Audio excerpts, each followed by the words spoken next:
توی خدای مهربان، راه بی کسان به سنگ غم.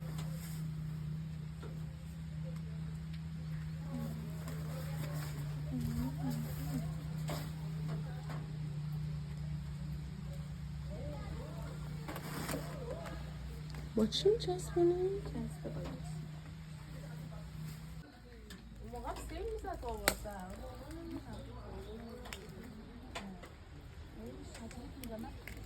من اگه دوستم بیدارم نمیکرد من خواب میبودم. آلارمم خورد بد شد من خواب بودم. یه رو پیش داره برشتم شد؟ بیدار شدم اما بیدار شدم.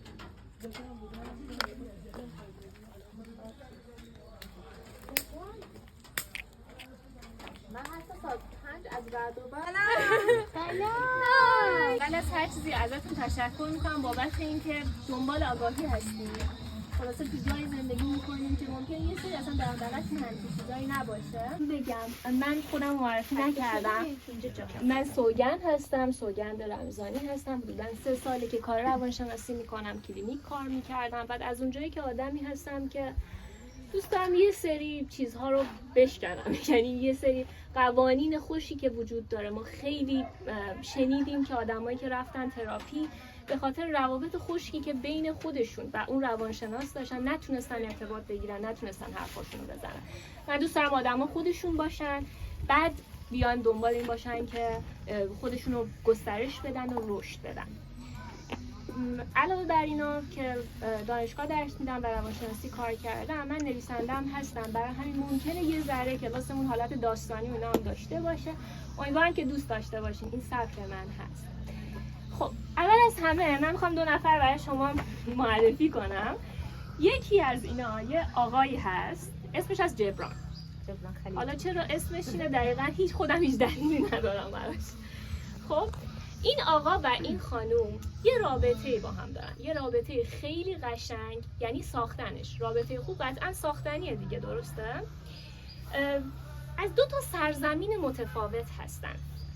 نگاه کنیم به چهرهشون متوجه میشیم این گوشها، حالت گوشهای این جبران فرق میکنه. بعد نگاه کنید جبران توی سرزمینی زندگی میکنه که بال دارن، پرواز میکنن. وقتی ذوق میکنن پرواز میکنن، ولی بالشون رو به شکل شال گردن میان دور گردنشون میبندن، به همه نشون نمیدن پروازشون. حالا ناتاشا از یه سرزمین دیگه است. من ناتاشا هم نشون بدم. ناتاشا از یه سرزمین دیگه هستش. دختریه که توی سرزمین زندگی میکنه، لباسهای قرمز و قلبی میپوشن. ناتاشا عادت داره که خودشو ببنده، یه شال گردن داره که اصلا باز نمیشه.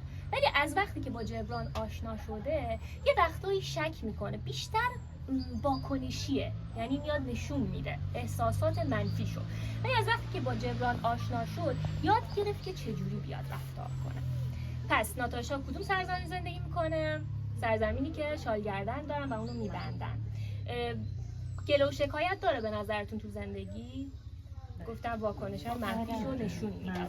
خب ولی آدم خوبیه، هر دوتاشون آدمای خوبی هستن. جبران کجا زندگی میکنه؟ سرزمینی که ذوق میکنن، پرواز میکنن. وقتی این دوتا با هم دوست میشن، در حالا ازدواج میکنن، به نظرتون توی سرزمینشون دچار مشکل میشن؟ یعنی فکر میکنه خانواده ها موافقت کردن که اینا کنار هم باشن اولش؟ نه، ولی بعدش که ازدواج کردن دچار مشکل میپذیرن تفاوت همدیگر رو یه جاهایی. خودشونن دیگه، بس دیگه خانواده نداره. ببین اول دچار مشکل میشن بعد پذیرش انجام میشه. ببینید یه بخشی از ما خودمونیم، خود ما شامل منفی و مثبت هست. تحقیقات جدید فیزیک کوانتوم گفته حتی چیزهای منفی، انرژی منفی امکان داره که باعث انرژی مثبت بشه. در نهایت آدم‌هایی که کنار ما هستن اگه دقت کنیم بیشترشون مخالف ما هم یه ذره. خب بعد از یه مدتی ما شبیه هم میشیم، یه سری چیزها رو از هم میگیریم، چیزهای خوب و چیزهای منفی میان کم میکنیم.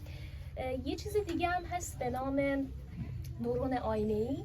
کلا تو با هر کسی زیاد رفت آمد کنی تبدیل به اون آدم میشی. پس خیلی مهمه که با چه کسانی ما در ارتباط هستیم. و البته مهمترین رابطه من با کیه؟ با خودم. آفرین، با خودم. خب این چیزی که میبینین، این چوبی که میبینین فکر کنین چیه؟ پوله. تقلب. این چالش هایی که باید بگذرونن که بتونن با هم دیگه ارتباط بگیرن. آره. یه چی هست بزنید. فاصله بین دو تا سرزمین. قشنگ بود. آره. خطای قرمز. خب. تفاوتاشون صحنه روزگار دوتاشونه. شاید. نمیدونی. پوله که داره. میگم میریم شروع کنیم. بچه‌ها من یه چیزی از قبل آماده کردم ولی سوالات شما هم جواب میدم در آخر کلاس حتما. بریم شروع کنیم. این پل اسمش هست پل روابط. پل چی؟ روابط. پل روابط. چیزهایی که توی رابطه ما باید رعایت کنیم، چیزهایی که نباید رعایت کنیم و من جدا بهتون میگم. خب بریم اولین چیزی که خیلی مهمه و ناتاشا و جبران توی رابطهشون ساختن. بعد از اینکه تموم شد یه سری قصه ها هم هست پشتتون رو نگاه کنید، یه کاغذایی رو میبینید. الان برنده آخر. خب اول از یه چیزی شروع کنم. ببینید رابطه ها مدل های مختلف داره. رابطه دوستی، رابطه عاشقانه یه ذره شبیه، ولی رابطه با خانواده مثلا پدری و مادری یه ذره چالشی تر و متفاوت تر کلا. خب یه سری قوانین رو اگه در مورد همه روابط به کار ببریم قطعاً به یک جوابی میرسیم برای خودمون که چجوری برخورد کنیم و رفتار کنیم. اولین قدمی که این ناتاشا و جبران برداشتن برای اینکه بتونن یک رابطه خیلی خوب داشته باشن، من اینجا نوشتم آگاهی از خودم. کسی نظری داره در مورد چیه اصلا؟ آره اصلا که من خودم میدونم یه سری تحوار و طلا تو من هست. آره. توی یه سری چیزا ضعف دارم. مثلا یه احساس رها شدگی از کودکی با منه و من وقتی میرم تو رابطه، وقتی میدونم این موضوع دارم، سعی میکنم با کوچکترین چیز فکر نکنم که منو ولم کرده طرفم میخواد پنهان بذاره. یه خورده کنترل شده تر میرم جلو وقتی بدونم. یه سری حساسیت ها همه آدم ها دارن. اینکه بدونی روی چه چیزایی خط قرمز هات هست و به پارتنرت هم به دوستت هم بگی، خب اون میپذیره و استکای کمتر بده. ممکنه کسی سالی هستیم تا اینکه مثلا بیام توضیح گوش کنید. شما تصور کنید که یک هفته رو دارین میگذرونید، یک هفته کامل از شنبه تا کی تا مثلا جمعه. من میام چیکار میکنم؟ آگاهی از خود خیلی چیز عمیقه، یعنی در حدی عمیقه که من یک کلاس مثلا 10 جلسه‌ای گذاشتم که بچه‌ها اومده بودن هی میگفتن وای چقدر عجیب، مثلا وای همچین اتفاقی داره میفته، چون خیلی باید تیکه تیکه بری جلو. یعنی نمیتونی یه شب بخوای به همه چی برسی. جهان تکامله. تیکه تیکه تو ذهنیتتو میبری بالاتر، بعد از اینکه ذهنیتو بردی بالاتر به چیزهای بیشتری هم تو زندگیت خواهی رسید. شما از شنبه تا جمعه رو یک راهولی بهتون امروز یاد میدم که برای خودتون حتما این کار رو انجام بدین. از شنبه تا جمعه چه تایمایی من عصبانی میشم؟ بیشترین چیزی که کل اذیت میکنه، یعنی بیشتر باش درگیر میشین. غم یا نه میخوام بزنمش؟ عصبانیت هر خب. دو تقریبا. غم. من وقتی احساس میکنم از جنس فکرهام هستم همش عصبانیم، ولی وقتی رهاشون میکنم میبینم من از جنس دیگه هستم، کاملا آرامش پیدا میکنم. میفهم. این رو من عملا حس کردم. از شنبه هست تا جمعه. خب میام میبینم کجا عصبانی شدم. مثلا روز شنبه من با همکارم اومدم داد زدم سرش، یا اصلا داد نزدم عصبانی شدم. نمیدونم دقت کردین یا نه، وقتی احساس عصبانیت میکنی حتی داری تظاهر میکنی آروم هستی، اون نفر بعدی میاد باهاتون دعوا میکنه. خیلی پیش اومده. من که کاری با تو نکردم، انگار حس تو رو میگیره اون طرف. خب چرا من عصبانی میشم؟ از شنبه تا جمعه میام چیکار میکنم؟ یادداشت میکنم زمانها و موقعیت‌هایی که عصبانی شدم. خب بعد از اینکه یادداشت کردم، هفته دوم برین بررسی کنید بچه‌ها چه فکری داشتم. خیلی مهمه. آقای رحمانی گفتن چه فکری داشتم که عصبانی شدم. یه مثال بزنم. من با دوستم بلند میشم میرم بیرون، اصلا واقعا هم مثلا ممکنه اون فرد دوست داشته باشم، بهش علاقه من باشم. خب بعد برمیگرده به من میگه که تو اصلا هیچ کاری از دستت بر نمیاد. خب همین، تو هیچ کاری از دستت خیلی هم با شوخی، خیلی لحن نایس، خیلی مهربانانه. خب ولی تو باهاش دعوات میشه شدید. شنبه میگذره تموم میشه، ممکن ارتباطتون هم خوب بشه. روز یک شنبه میشه، میری سر کار، یه شغلی رو مثال بزنیم، کارمندی، مدیرت میاد یه چیزی به تو میگه اینو نتونستی انجام بدی، دوباره عصبانی میشی. میرین چند شنبه، دوشنبه میری با چه میدونم با عشقت میری یه جایی، بعد بهت میگه که یه غذا نتونستی برای من درست کنی. میره روز جمعه، تو هر روز داری چیکار میکنی؟ نگاه میکنی که چه زمانی عصبانی شدی. اگه تو جمعه دلایل عصبانیت تو، افکار تو بررسی کنی، میبینی همه یکی هم. چرا؟ من فکر میکنم کافی نیستم، کاری بلد نیستم. چون فکر میکنم کافی نیستم، واکنش نشون میدم. واکنش من نیستم. واکنش منم؟ نه، ببین نگاه کن، اون دوستت، همکارت، عشقت، هر کسی که کنار تو هست اصلا وارد افکار تو نشده. یه چیزی ممکنه گفته باشه واقعا بهش فکر نکرده باشه. من نمیتونم بیام 3 ساعت بگم این چرا فکر نکرد فلان حرفو زد، چرا هیچکی منو نمیفهمه. چند نفر میخوای تغییر بدی؟ تلاش کردین همه، تونستین کسی رو تغییر بدین؟ خیر. یعنی انتظار تو بعد از افراد بیاری پایین. 100%. همه که رو خودشون کار نمی‌کنن بزنشون عوض بشه. عشق من باید عوض بشه. مامان بابام باید آگاهی پیدا کنن. این اتفاق نمیفته، ولی حداقل از زمانی که داره، من میگم میفته ها، ولی شما اصلا بهش فکر نکنید. اگه فکر کنید میرید وارد فکر کردن که چرا نفهمید، چرا من متوجه نشد. پس افکارتو میای بررسی میکنی. حس تو به چی بستگی داره؟ به خودت. عصبانیتت به چی بستگی داره؟ ببین عصبانیت، ناراحتی، خوشحالی، فکر یا احساسه؟ احساس. آفرین. چی باعث میشه این احساس رو داشته باشم؟ همین، دقیقاً همینطور. اگه توی فاز غم هستی، غم بدترین حالت ممکنه. غم تو رو میندازه. غم اجازه نمیده کاری رو انجام بدی. تو نمیتونی یهویی از غم به عشق برسی. اول غمت رو خشم بیار، ولی روی اون آدم نیار. خشمت رو کاغذ بیار، یا از کیسه بوکس استفاده کن، یا از بالشت استفاده کن. من خیلی دیدم بچه‌ها مراجعه داشتم، بعد می اومدن به من میگفتن من حالا که عصبانیام بذار گرم برم باهاش دعوا کنم. این چه تفکریه؟ من برم گرم باهاش دعوا کنم، خرابکاری می‌کنی، پشیمونی می‌کنی، به غمم میرسی، میری گریه می‌کنی، معذرت خواهی می‌کنی. این اتفاق افتاده براتون یا نه؟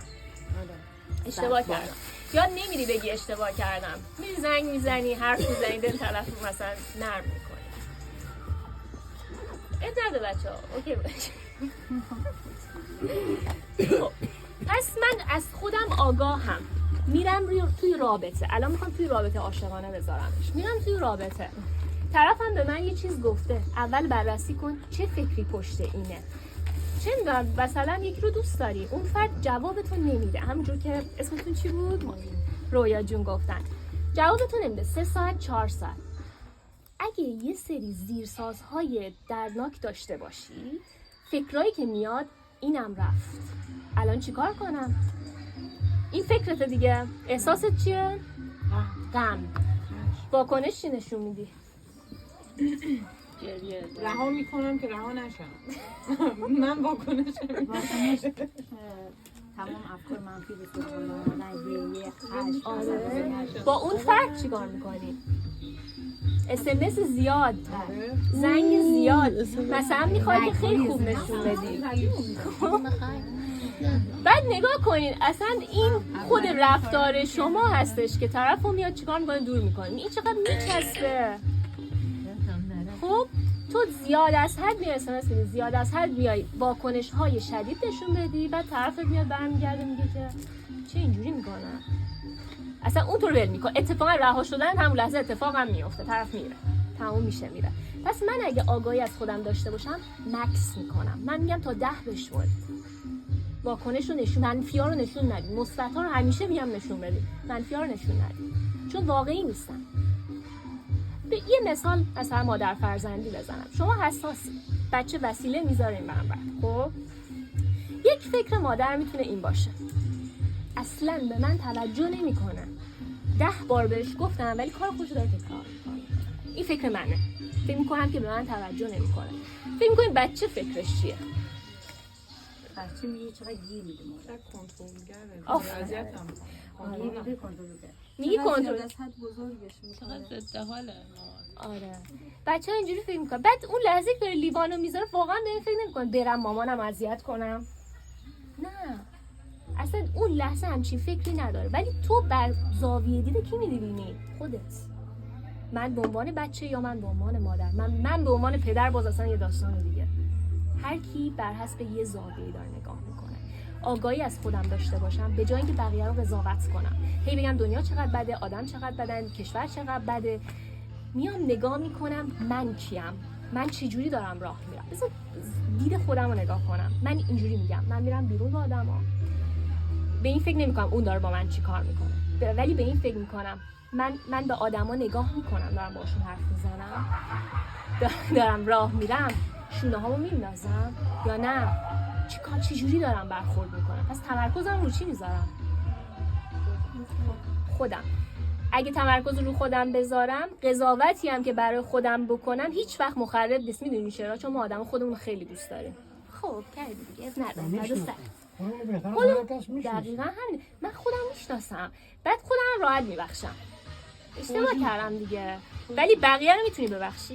نه من برعکس اینم ببخشید. من بقیه رو خیلی راحت میبخشم خودت ولی فکر اصلا می‌کنی. نمیتونم فکر میکنیم باز تای حرفاش اصلا نمیبخشه.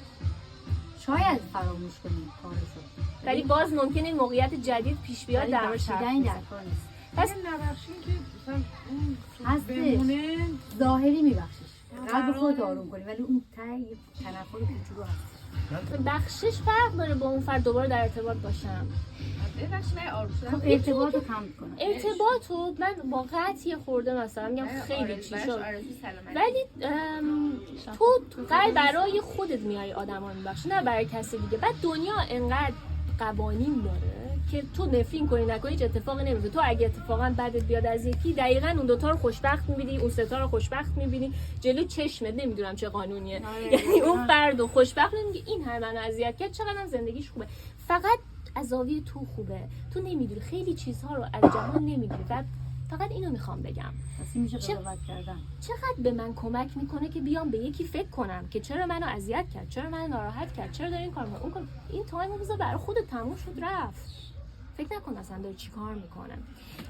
یه چیز دیگه من اینو بگم، آدمایی که من فکر میکردم منو اذیت کردن باعث رشد من شدن. واقعا باعث یا کسب و کار، یا درس، یا رفتار. یه کاری در من معلمم بودن، انگار اون فرد معلمم بود تو این زمین، اومد به من کمک کرد که من خودم بشناسم، خودمو بشناسم و اتفاقا ازش سپاسگزارم خیلی جاها. نمیدونم هیتلر بود، کی بود، چرچیل بود فکر کنم، که از دشمناش اومده بود سپاسگزاری کرد و میگفت دلم خود اونا رو در آغوش بگیرم برای خیلی از مسائل. چون آدم‌هایی که ما فکر می‌کنیم ناراحتمون کردن همیشه باعث میشه یک کار مثبت انجام بدیم توی جهانمون. بعد پشتش نوشتم مجبور نکردن دیگران به درک. بچه‌ها دیگران موظف نیستن که ما رو بیان درک کنن. تو باید منو درک کنی که من اینجورم، تو باید منو درک کنی که من چه میدونم فلانی رو از دست دادم. من یه دوستی داشتم بچه‌ها، با یکی در رابطه بود، با یه پسری. هر بار خیلی میپرید، کلا همش در حال خیلی آدم خوبی ولی خیلی میپرید. بعد بهش گفتم چرا انقدر شکاکی، من خیلی تو رو دوست دارم. بعد برگشت من گفت که مثلا به آدما میپرید پرخاش، بعد با کسی که ما خیلی مثلا خیلی میپرید اونجوری نه. این فرد من اومدم باهاش صحبت کردم، به من گفت که ببین من چند سال پیش با یه پسری در رابطه بودم، من خیلی آدم ساده‌ای بودم، خیلی آدمی بودم به همه، دیگه اعتماد نمی‌کنم، رفتارم اینجوریه. من چیزی بهش نگفتم، گفتم ببین من مجبور نیستم تو رو درک کنم، دوست دارم، کنارت هستم، ولی بچه‌ها نگاه کنین، شما هر مشکلی دارین باید اون مشکل رو حل کنین. 2 تا داشته باشن بقیه تو رو درک کنن. فکر کنین آدما نشستن میان فکر کنن تو چقدر باید درک بشی یا رو چه موضوعاتی حساسی. خسته میشن آدما. خب این چه میدونم جنگل دوست نداره، اینجوری بکنم دوست نداره، این حرفو بزنم دوست نداره، خسته میشه. بعد خودش هم یه دنیای دیگه ای داره علاوه بر تو.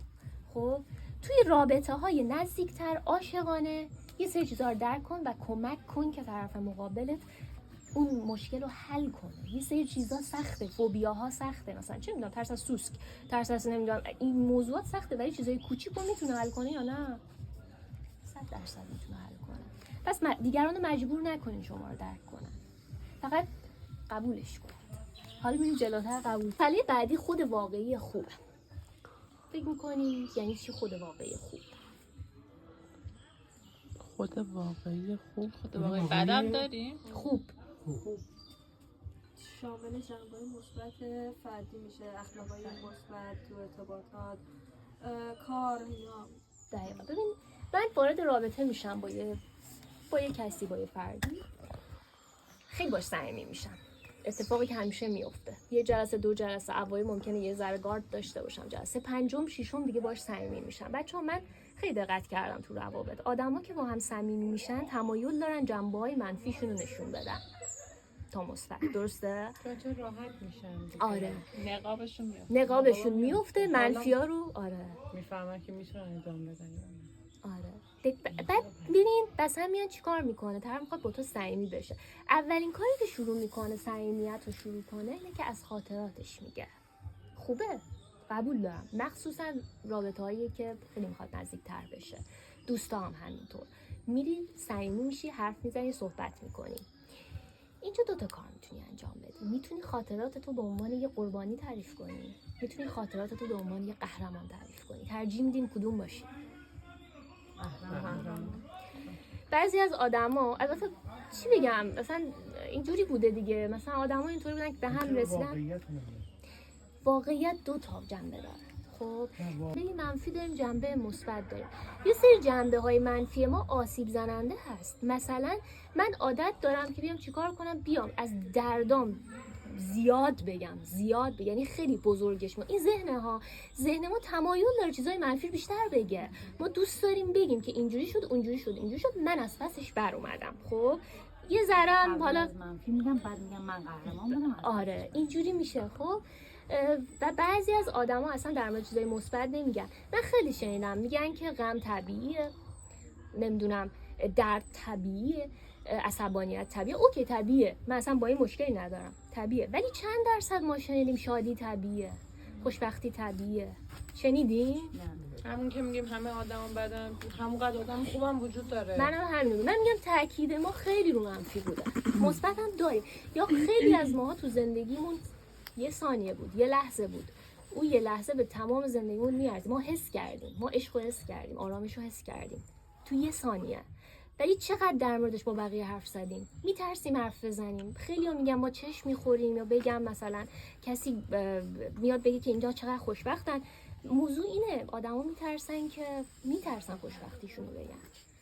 این خیلی عجیبه ها. من فکر کنم تو فرهنگ ما اینطوریه. خیلی من دیدم. من حالا فرهنگای دیگر دیدم. روابط خوب اونا این هستن میگه به راحت سواد میگن. هیچ کس نگو، این چیزای شعارای نه مثلا کار خوب دارن راحت میگن کارم خوبه، رئیسم خوبه، پولم درآمدم خوبه. باورته خب ایمان که داری، باور که داری، هر جوری که باور داری سره. دقیقاً همین. بچه حالا خود واقعی خوبم چجوریه؟ من میگم من با تو طبیعیه دیگه، من با تو خیلی دوستم، صمیمیم، پس میزنم تو سرت، بهت پشت میدم، هر کاری دلم بخواد میکنم. این میشه خود واقعی. خب این اگه خود واقعیه، اصلا خود واقعی ناآگاه هستش. توی کیو دوست داری؟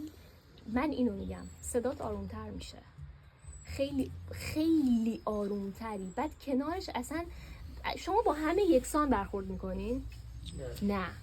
برای یکی دلت میسوزه، نسبت به یکی همیشه عصبانی هستی، نسبت به یکی میگه آخه هر کاری میکنه میگه عزیزم. دقت کنیم. شما علاقه انتظاراتت رو پیش میاره. من خودم راجع به خودم آدم نسبت به هر من ممکنه تا دیروز شاید تو خیابون رد میشدم. آره. مثلا خانم رویا شما رو درست. مثلا میگذشتی، مثلا چهرم یک ارتباطی امروز پیش میاد، اون انتظاراتمون نسبت به هم فردا اگر ببینیم همدیگه رو متفاوته. میفهم. میدونین چی میگم؟ یعنی این چیزی که نمیشه فکر کنم از اول باید هر کسی باید بتونه در ارتباط با هر کسی انتظارش رو حد و مرزش رو مشخص کنه. درست. اونجوری فکر کنم خیلی راحت تر میشه که هر کسی رو مثلا یه سری انتظاراتی با یه کسی یه ارتباط دوستی دارید، با یه کسی یه روابط خاص دارید، با یه کسی روابط عاشقانه احساسی دارید، با یه کسی روابط استاد و شاگردی دارید. من فکر کنم همه اینا خودش تعیین میکنه سطوح مختلفی. درست، دقیقا همینه. نمیتونی شما فرمولی یعنی فقط بگید چون در واقع طرف مقابل عکس العملش متفاوته. یعنی دیگه شما انتظارت بیش از اندازه است، مثل همون چیزی که شما اول گفتید، مثل همون اس‌ام‌اسی که گفتید زیاد میزنه. آره. اصلا میکشه عقب. آره. یا برعکسش انتظاری که از شما داره، شما میگید چون فکری چقدر کم درکه، فکر کنم یک کمی جزئی ترش مثلا. آره که مثلا سطوح مختلف، ارتباطات مختلف به وجود میاره. ولی من میگم تو هر شکلی که هستی، استاد هستی، معلم هستی، دوست هستی، میتونی اون بخش خوبت باشی. و ببین تیکه تیکه ما میریم به جایی میرسیم، زمان میبره که دیگه ماسکی نداریم. این خوبه، احساس آرامش داری. چیزی که خب من زمان برد. من اول یه خورده، من کلا با مراجعان همیشه فاصله بود، الان هم هست یه ذره فاصله است چون باید کار رو انجام بدن. اگه من خیلی صمیمی بشم انجام نمیده دیگه طرف. ولی خب خیلی خیلی بیشتر بود. خب تیکه تیکه میری، بعد زیاد تفاوت است بین اون چیزی که با خانواده‌تی، با دوستی، با چیزی که با هم هستی. اینجا آرامش داری، نمیترسی برم بیرون فلانی منو ببینه. میدونی یه همچی اتفاقایی. چقدر خوبه که از این سن من ایشون کمی شاید ما چند نفری بود، ولی چقدر خوبه که تو این سنین شروع میکنن همه این. خیلی من نداشتم اینجوری. آره. من تجربی انقدر ضربه خوردم، انقدر پیش اومد تا این چیزایی که شما خیلی کوتاه دارین میگین و هی آدم طی سالها هی توی ارتباطات، توی مدرسه، توی دانشگاه، توی کار، تو اجتماع، هر چیزی رو که یاد گرفتیم لطمه میخوره آدم تا بهش برسه. دقیقاً همین. هی شما باید ولی چقدر الان خوبه که این ارتباطات هست. من برای میگم که واقعا همه انقدر دوست داشتن خیلی خوبه، خیلی این مسیر رو سریع طی میکنن. دقیقاً یعنی مکرر هر کسی هم براش لازمه.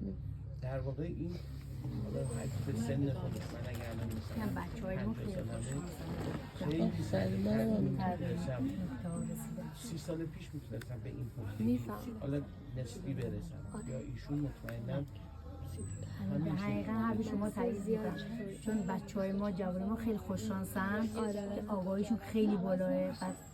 از سن جوانی، از سن مثلا 20 سالگی 25 سالگی به این خوبه پختگی کمال رسیدن که خودشونو درست کنن. بعد مسلما درسته که تو زندگیشون به نفع خودشون و زندگی بسیار خوبی داره. درسته. میدونین چیه؟ تجربه کسب کردن. کلاسی که حالا من گذاشتم بر اساس اینکه مثلا فقط 4 تا درس خوندم نیست. قطعاً من یه سری مراحلی رو طی کردم بر اساس تجربه و حالا علم قاطیش میشه و یه سری موضوعات دیگه و دوست ندارم کسی اون ضربه‌ای که من خوردم بخوره. اینو بگم.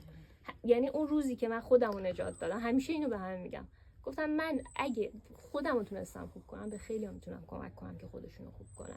و اگه جایی رفتین طرف خودش رو خودش تجربه نکرد، به نظر من این جواب نمیده. تو تمام اون دردا رو رد کردی، تمام کردی، رسیدی به یه چیزی. خودتون سرزنش نکنین برای سنی که الان دارین طی می‌کنین. این به خاطر زمانم تکامل داره. دهه 80 چقدر با 70 فرق میکنه. چقدر اینا جرأت دارن. چقدر کسب و کارهای خوب دارن. بعد میره 90، بعد میره مثلا همینجور بهتر و بهتر داره میشه، به سمتی میره که انسان آزادتر باشه در نهایت. خب پس اینو میذاریم اینجا. اینا پروسه میخواد. من خودم رو، خود واقعی خوبم رو پیدا میکنم. نمیگم من همینم که هستم. خب من همینم که هستم، تو میخوای بخوای نمیخوای نخوای، این نمیشه. حالا به طرف نگو من دارم رو خودم کار میکنم، ولی این کار رو انجام بده. برو بشناس خودتو، درداتو بدون، ناراحتیاتو بدون، تله ها، طرحواره ها. ما ببین یه سری چیزا داریم، مثلا من از بچگی به من گفتم مثلا تو نمیتونی. دلیل تمام مشکلات من اینه که من شنیدم تو نمیتونی. یا آدمایی که میرن توی رابطه دوم و سوم میشن فکر می‌کنن چرا خانواده‌های رقابتی 20 بشو 19 شدی، 19 چیه، تو باید 20 میشدی. بچه فکر می‌کنه کافی نیست، میره دکترا بگیرم کافی نیستم، همسر خوب بگیرم کافی نیستم. خیلی دلایل زیادی داره. البته خانواده رو اصلا من سرزنش نمی‌کنم، هر چیزی زمان خودش همون شکلی بود و اونا سعی کردن که به خودشون کمک کنن و یه پدر مادر خوبی باشن. تازه والدین اصلاح شدن خودشون یه والدینی داشتن که اونا از باز اونها ناآگاه‌تر دقیقاً. در یک دهه دیگه نسل قبلی اونا هنوز بیشتر اونا سعیشون رو کردن که مثلا آگاهانه تر رفتار کنن شده. این همین تفاوت نسلی گفتین 70 و پدر مادرتون همه تغییر نکردن به نظرتون؟ یه ذره یه جور دیگه نشدن؟ خیلی تغییر کرد. اصلا یه مدل دیگه ای بودن. ببین 20 سال پیش یه فیلم تولد یه دختر پسر اومده بود تو تهران، من یادمه که همه پشت سر اینا حرف وای فیلم اومد بیرون. الان چه جوریه؟ بریم بلاگر بشیم فیلم بگیریم. خب خیلی داستان اصلا داره فرق می‌کنه، زندگی داره متفاوت میشه. این قشنگه. میدونی به چی میرسیم؟ به اینکه چقدر آدما قضاوت کردیم قبلا و یه سری ها تو اون زمان به این آگاهی رسیده بودن، به قضاوت نکردن رسیده بودن. پدر مادرمون رو میبخشیم چون سعی کردن، تلاش خودشون رو کردن فقط برای اینکه خوب زندگی کنی و اینکه به نظر من اونا هم دارن زندگی رو تجربه آره اونا هم دارن تجربه، اونا هم یه بار دارن زندگی میکنن، یه بار زندگی میکنن. کلا نسل ما نسل دهه 50 60 آره نسلی هستن که هم برای پدر مادر خودشون پدر مادر میشن، هم برای نسل بچه‌هامون پدر مادر میشن، هم برای مادر شوهر پدر شوهرمون پدر مادر میشه. کلا نسل قربانی هستیم. نه اینجوری فکر نکنی. الان اگه اینجا این قربانی دید قهرمانه بچه‌ها این نسل رو باید قربونش رفت. آره اتفاقا شاید یه نسلی بوده وسط که داره به همه کمک میکنه. چرا به چشم اینجوری نگاه نمی‌کنی؟ شاید شما یه فرشته هستی. خودمون چیه؟ باید کجای قربونش کاری؟ رفت. داریم زندگی رو داریم میسازیم. ما هیچ فرمول مثلا ثابتی براش نداریم. حتی اگه یک جا جنگلی آتیش میگیره، گرگی کم میشه، پلنگی کم میشه، یه جایی از طبیعت ممکنه مفید باشه، ما نمیدونیم. خیلی چیزا رو ما نمیدونیم. چای مالی کیه ببخشید؟ من میگم رعایت حد و مرز و درک خوبی و بدی. بچه‌ها نگاه کنید، دریافت این رعایت حد و مرز به این معنا نیست که هر اتفاقی میفته من یه دونه از این سیم خاردار بذارم رو طرف، این حد منه، این مرز منه، برو عقب. ما قراره نیست جنگ کنیم، ما داریم زندگی میکنیم. خب تو آسیب دیدی تو زندگی، درسته؟ و یه سری چیزا ممکنه بهت آسیب بزنه. مثل چی میتونه آسیب بزنه؟ مثلا من در مورد خودم میگم، اگه یک آدمی خیلی حرف منفی بزنه من اعصابم خورد میشه، این از طرف من آسیب زننده است. اینو میگم یا نمیگم؟ بگو. مثلا به سیگار حساسیت دارم، آدمایی که آسیب میبینن واقعا، بگم یا نگم؟ بگو. خب ولی چیزی که آسیب زننده نیست باید بگم؟ یعنی چون خودم خاطره بد دارم برای من آسیب زننده است؟ نگو. چیزی که برای تو آسیب زننده بوده باید حل بشه، برو دنبالش پیداش کن. ولی اگه من حس بدی میگه، مثلا فکر کن یه دوستی دارین کل سالو زنگ میزن گریه میکنه، روی شادیاش هم میگه به همینو دارم بگم. میتونی اینجوری بگی، ولی چه جوری بگم؟ اینجا کجا استراحتش خوبه؟ ببین گفتن داریم تا گفتن. خب من اگه بخوام به یکی یه چیزو بگم، ما یه چیزی داریم بهش میگیم که مثلا شوگر کد، میام خیلی نایسش میکنم، خیلی خوشگلش میکنم. شوگر کد. کد. آره. شوگر کد. آره. شوگر کد. میام چی حالا اصلا مهم نیست بچه اسمو بگو. این یعنی این که من میام مثلا چه میدونم یکی رو خیلی دوست دارم، بعد دلم میخواد که زودتر بیاد دنبالم. خب چجوری بهش بگم؟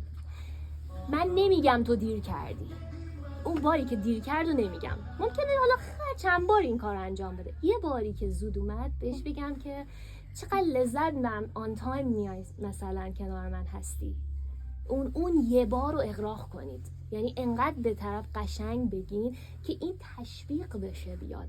خب ولی تو 10 بار بگو تو چقدر دیر میکنی، تغییر میکنه اصلا. یه سن نمیه دنبال همین که هستی. خب یا یک بار حتی همسران و چه میدونم ارتباطی که داری، طرف بلد نیست ابراز احساسات بکنه، بلد نیست ابراز، یک بار اگه تو چشت نگاه کرد حس عشق رو گرفتی، اون لحظه ازش تعریف کن. چقدر احساس لذت میکنم اینجوری بهم نگاه میکنی. بگو برو، باز انتظار نداشته باش اونم بگه بعد گیر بدی چرا جواب نمیدی، به من بگو. خب یا من دوست دارم یه خورده برای بچه‌ها چیز شده، سخت شده، چون آدما دلشون میخواد دوباره بشنون منم دوست دارم. من میگم در جا دوست دارم، اول از تعریف کردن شروع کن. چقدر احساس آرامش میکنم که تو هستم. خب پس من حد و مرزمو میام میگم. چه چیزایی رو میگم؟ چیزایی که به همه میتونه آسیب زننده باشه، مثل افکار منفی. مثلا فردا مثلا زلزله نیاد، بعد زنگ بزن من زلزله بیاد چیکار کنم؟ یه جایی که کمک میخواین کمک بخواین، منظورم این نیست.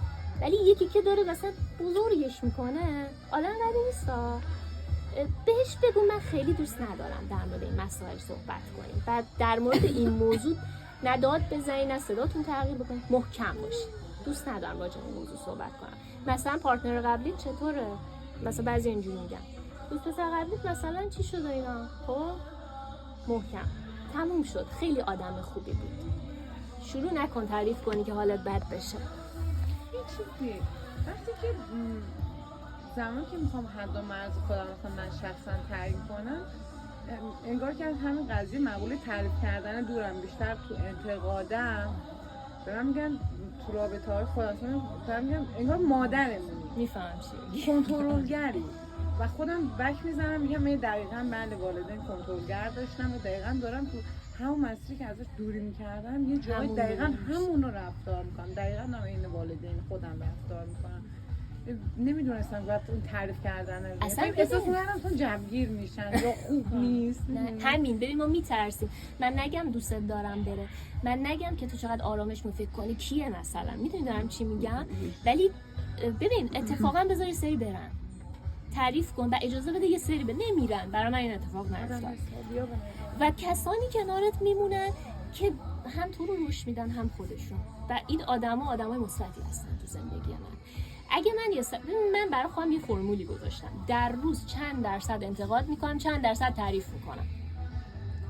من 99% دارم از یه نفر انتقاد میکنم، 1% دارم بهش میگم چقدر تو آدمه، چه میدونم مهربونی هستی. 1% فقط 1% اصلا پاک میشه، نمیبینه طرف. یا زمانی تعریف میکنم که یه چیزی میخوام، ماما چقدر خوشگلی، پول داری؟ خب از چیزی که گفتی اعتماد در رابطه هستش. انتقال احساس اعتماد چجوری میتونه باشه؟ صداقت. من میرم با یکی آشنا میشم، بعد این رفتارا مثلا خیلی اغراق‌آمیزه، مثلا رفتم، من همیشه این مثال رو میزنم، توی اتاق دراز کشیدم اینجوری دارم بازی میکنم، بعد دوستم به من پیام میده عزیزم چیکار داری میکنی؟ میگم دارم پلن میچینم برای مثلا چه میدونم جلسه روانشناسی. من هیچ کاری اون لحظه نمیکنم. چرا دارم دروغ میگم؟ از این دروغ الکی، یه دروغ بیخودی که هیچ فایده ای نداره. یه موضوع قشنگتر، من یه دوستی دارم داره موفق میشه و عمیقاً خوشحالم، واقعا دوست دارم موفق بشه، ولی بیا صادق باشیم، دلم نمیخواد خودم موفق بشم. میخوام یا نمیخوام؟ میخوام. لایق این خودم نمیدونم منم موفق بشم؟ میخوام. حالا چند تا واکنش داریم. واکنش اول، عزیزم تو چقدر مثلا من خوشحال شدم همچین چیزی رو من شنیدم و اینا. اوکی، این اوکیه. بعد تلفن رو قطع میکنی به مامان میگه اصلا لیاقت نداشت، این کاری نکرد، خیلی هم دوستش داری، چرا دارم این کار میکنم؟ من میدونی میگم چی کار کنیم؟ چون خودمون نتونستیم این کار رو انجام بدیم. آره میام چیکار میکنم؟ حسادت و غبطه فرق میکنه. حسادت یعنی که تو لایقش نبودی، تو لایق این نبودی ازدواج کنی، تو لایق این نبودی که مثلا به یک کشور دیگه، تو لایق این نبودی، من لایق این بودم. چرا؟ چون سیستم آموزش پرورش ما مقایسه‌ای بود. مقایسه‌ای وجود نداره، هر کسی تو جای خودشه. خب و من بیام به تو بگم، من اینجوری میگم بگو زنگ بزن به دوستت بگو خیلی خوشحال شدم که تو موفق شدی، با تمام وجودم من کنارت بودم، به نظر حالا خیلی هم تلاش نکرده مثلا، به نظرم انرژی مثبتت باعث شد که اینقدر راحت به چیزی که می‌خوای برسی. دقت کردین آدمایی که خیلی بی‌خیالن به همه چی میرسن؟ آدمای مهربون مثلا خیلی هم شاید تلاش نکنن. اون که علی بی‌غم ترین آدم‌ها به همه چیز میرسن. چرا؟ پس انرژی وجود داره. خب میام بهش میگم خیلی خوشحالم موفق شدی، ولی یه کوچولو دلم میخواست که مثلا برم حقا یه ذره قبطه بخورم، دلم میخواست خودم به این موفقه برسم، نه که تو نرسی یا تو لایق این که برسی، دلم میخواد منم برسم. میدونی دوستت به چی میگه اون لحظه؟ من خیلی امتحان کردم. چقدر خوبه که داری حست رو من میگم به دوستات، میگه چقدر خوبه که دارم میگی اینو، خیلی بامزه است. مثلا چون یه اتفاقی افتاده، من اینو خودم از دوستم یاد گرفتم. یه روش آموزشی رو بهش یاد دادم، رفت تو کلاس اجرا کرد، اومد بیرون، بعد گفت که رفتم روش تو رو اجرا کردم، شاگردات گفتن که اینو مثلا سوگنجونم انجام میداد. و خیلی صادقانه برگشت بهم گفت، من بهشون گفتم نه اصلا خودم بلد بودم اینو. گفتم تو این داری به من میگی دیگه. بچه‌ها من اصلا ناراحت نشدم ازش، من چقدر خوبه که داری به من میگی که رفتی. و اون فرد برای من عزیز شد، واقعا عزیز شد. بازم بسته طرف مقابل خوندای مثلا اگه شما هم یواش یواش طرفای مقابل دیگه میشن ببین عاشقت میشه. این دوستی که من دارم میگم رو زمین میشست. من خیلی عجیب دارم باید از این جسارت رو که من مهارت هیجانی رو حل کردم، هیجاناتم میگفتم تو چقدر روکی، چرا گفتی، چرا احساسات صادقانه تو. آره میگم میگم این آدمو برخوردم خیلی که مثلا اون لحظه خودم سرکوب کردم، گفتم چرا گفتم، بعد گفتم نه رویا این مثلا مرز تو بود، ردش کرد، ناراحتت کرد، عصبانیت کرد، یا خوشحال بودی یا مثلا همین حسادتت. منم دوست داشتم که مثلا کارت مهربیگری دوستم ماه پیش اومد، کارت من هنوز نداده بهش من مبارک بود، چقدر خوب الهی کارت من بوتر بیاد قشنگ اینجوری حالا یه شب نمیشه مال من باشه فقط مخصوص کارت من باشه، نه مال تو باشه، مال تو. یه شب دیگه میگم مال من باشه. زود میدونی نوع بیانش فرق میکنه. خب مثلا همینجوری مثلا یه حالتی حالا یا لوس بشو یا مثلا حالا که خودت بلدی دیگه، خانم‌ها بلدن این کار رو، یه جوری بگو اون عشقرم بگیره اول، درجا نگو کاش که منم بگیرم، بعد میگه منم خیلی راستشو بخوای یه ذره حسودی هم کردم، من می‌خواستم اینجوری. خب طرف عاشقت میشه. یعنی نداشتیم که نشه. و من اوایل میگفتم من هر کاری بکنم ممکنه قضاوت بشم دیگه، اول برام مهم بود، بعد کم کم دیگه برام مهم نبود. آدمایی که گارد میگرفتن جلو، آدمایی که خیلی تو جست بودن، اینطوری بگم چه اینجوری میکنه، مثلا چرا داره این کارو انجام میده، خدا شاهده بعد از یه مدت من با اونا ارتباط گرفتم. به نظرم حسادت هم وقتی میکنی، وقتی حستون میگیره چقدر حسادت کم میشه خودت هم بیشتر نمیشه در نظر بدترین تشنج داشته باشی نسبت به یک طرف مقابل. وقتی حستو گفتی انگار تشنج همزمان میاد پایین. وقتی حستو گفتی فقط حس تو خیلی خالی میشه. برام مثلا این اتفاق افتاد چون این سری خیلی برام این مدلی اتفاق افتاد و خیلی خودت هم بگی، مثلا به تزیینی خیلی تاثیر داره. مثلا یکم مربی ورزش هم بگو من حسودم، من نمیدونم فلانم. بعضی با این تمرین راحت نیستن. خب ولی تو احساساتو میفهمی، خیلی حس باحالیه، چون ما خیلی ها انکار میکنیم. فلانی رفته لندن، بعد اینجوری مثلا داری پیجش رو نگاه میکنی. من خدای هیچ این احساساتو صادقانه بگم خیلی حسادت این مدلی نداشتم. گفتم چقدر خوبه اینستاگرام هست، میتونم فلان جا رو ببینم. خب ولی میدونم مثلا بقیه پیشم بودن، اینو دیدی چی کار کرد رفت مثلا فلان. گفتم خود تو باش خوبی که جلوش داری یه جور دیگه میگی. اینا من اذیت میکرد واقعا. دور بودن خودتون باشین. ما هم دوستیم. یه وقتی مثلا یکی از دوستامون میره مسافرت، عکس مسافرتشو میفرسته، این وای چقدر مثلا خوشحال شد اونجا، چقدر خوبه که با ما به اشتراک میذاری. مثلا حس زیبای خودت. یه خدا رو شکر که همچین امکاناتی هست. ما شفق قطبی رو میتونیم ببینیم، ایگلو رو میتونیم ببینیم. یه زمانی بود هیچ کدوم از اینا دیده نمیشد و اینا قشنگه. این آدما خیلی کمن. این آدمایی که بخوان که مثلا بگن، اکثر وقت تو بدونی رفت اونجا، تو اگه نمیرفتی اونجا کجا میرفت؟ چرا من شنیدم این آدمایی که مثلا میگن چقدر خوبه که حس قشنگی رو ما با اشتراک گذاشتیم، ما مثلا میبینیم. احساس اعتمادت رو انتقال که بدی، مثلا حالا چجوری اعتماد یکی رو بگیری من بهتون بگم.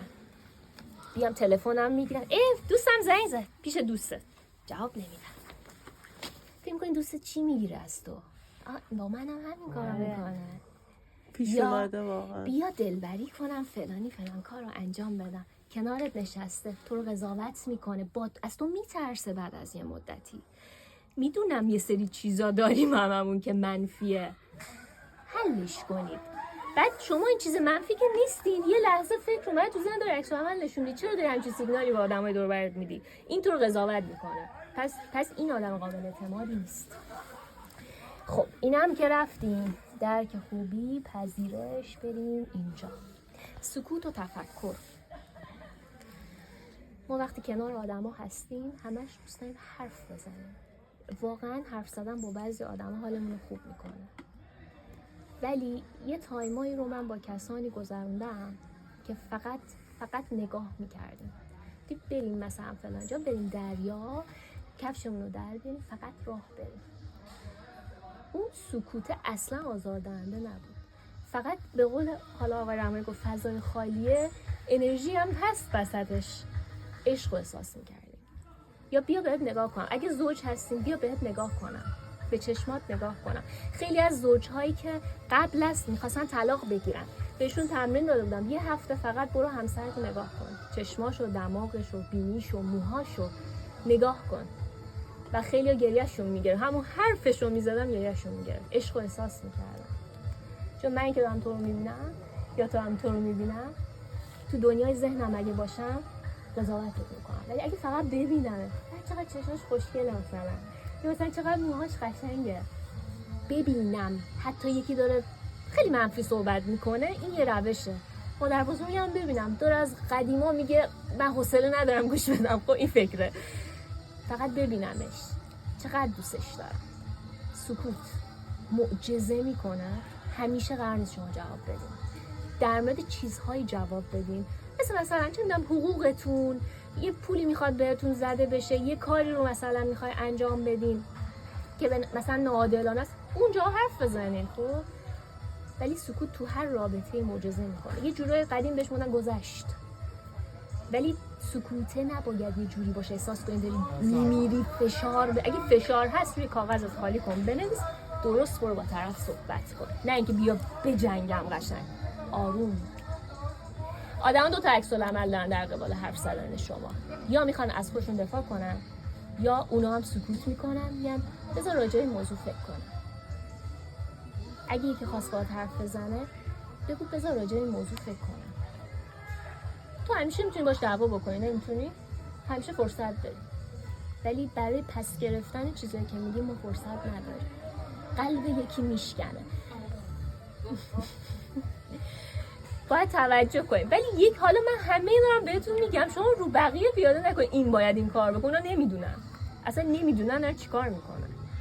واقعا خیلی‌ها نمیدونن. من نمیتونم به زور بیا کلاس ثبت نام کن یاد بگیر، نمیان. یه سری نمیان، هیچ وقت نمیان. ولی من دوستشون دارم، چیکار کنم؟ بپذیرشون. پذیرش و تفاهم. یه سری آدم‌ها رو تو انتخاب کردی، یه سری آدم‌ها رو انتخاب نکردی. آدمایی که انتخاب نکردی آدمایی بودن که یه جایی خیلی پشتت بودن، ولی چون خیلی باد بودن تو اصلا نمی‌بینی این چیزا. اول که با یکی دوست میشی، آدمایی که انتخاب کردی، میگی چقدر حرف زدنش قشنگه، چقدر خوشم میاد ازش، چقدر با هم انرژیامون یکیه. 3 ماه میشه شروع میکنی پیدا میکنی این کارش بده، این پرچم قرمز رابطه رو تموم کنم، اون کارش بده ولش کنم. اوایل خوبی ها رو بزرگ میکنی، وسط ها چی ها رو بزرگ میکنی؟ بدی ها رو.